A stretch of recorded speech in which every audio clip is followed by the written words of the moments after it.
नमस्कार दोस्तों, welcome back to Bharat geopolitics. दोस्तों, जिस खबर का इंतजार पूरी दुनिया कर रही थी वो खबर अब आ चुकी है और इसका असर पूरी दुनिया पर पड़ सकता है और खासकर भारत जैसे देशों पर। तो क्या है ये मामला, चलिए समझते हैं। उससे पहले चैनल को सब्सक्राइब, वीडियो को लाइक जरूर कर दीजिएगा।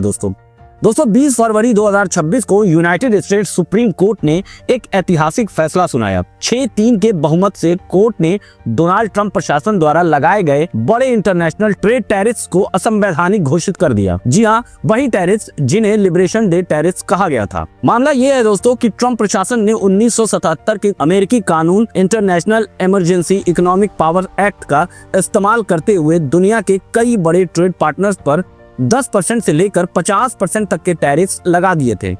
और तर्क क्या दिया था? अमेरिका का ट्रेड डेफिशिएट बढ़ रहा है, नेशनल सिक्योरिटी खतरे में है, इसलिए इमरजेंसी पावर का इस्तेमाल जरूरी है। लेकिन मामला यहीं पलट गया। दोस्तों, यूएस के सुप्रीम कोर्ट ने साफ शब्दों में कहा है कि प्रेसिडेंट कांग्रेस को बाईपास करके टैक्स जैसे बड़े आर्थिक फैसले नहीं ले सकती। चीफ जस्टिस जॉन रॉबर्ट ने अपने फैसले में लिखा है कि IEEPA में टैरिफ शब्द का इस्तेमाल ही नहीं है। IEEPA का मकसद एसेट्स फ्रीज करना है और सैंक्शंस लगाना है, न कि व्यापक व्यापार शुल्क बढ़ाना। मतलब साफ है दोस्तों कि राष्ट्रपति की इमरजेंसी पावर की भी एक सीमा होती है। फैसले के तुरंत बाद व्हाइट हाउस में प्रेस कॉन्फ्रेंस के दौरान ट्रंप ने जजों की आलोचना की। हम दूसरे कानूनी रास्ते से फिर टैरिफ लगाएंगे। रिपोर्ट्स के मुताबिक उसी दिन 10% का नया ग्लोबल टैरिफ किसी अन्य कानूनी प्रावधान के तहत ट्रंप ने घोषित कर दिया।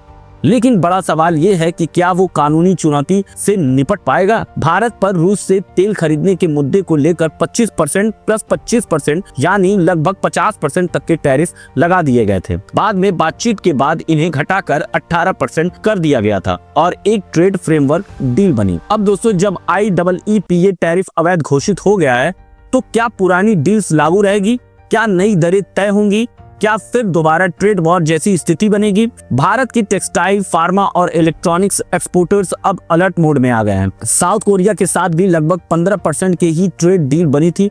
अब वहां भी अनिश्चितता बढ़ गई है। दोस्तों, अगर ये टैरिफ अवैध घोषित होते हैं तो अमेरिकी आयात कंपनियों को अरबों डॉलर का रिफंड मिल सकता है। ये फैसला सिर्फ एक पॉलिटिकल झटका नहीं है, बल्कि एक संवैधानिक मिसाल भी बन सकता है। तो दोस्तों, आज की बड़ी खबर यही है, यूनाइटेड स्टेट्स सुप्रीम कोर्ट ने IEEPA के तहत लगाए गए ट्रंप टैरिफ्स को रद्द कर दिया है। वैश्विक व्यापार में नई अनिश्चितता शुरू हो गई है।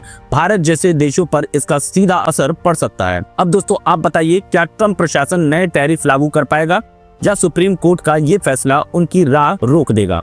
कमेंट में अपनी राय जरूर लिखिएगा। वीडियो पसंद आई हो तो लाइक, शेयर और सब्सक्राइब करना मत भूलिएगा। मिलते हैं अगली ब्रेकिंग अपडेट के साथ। जय हिंद।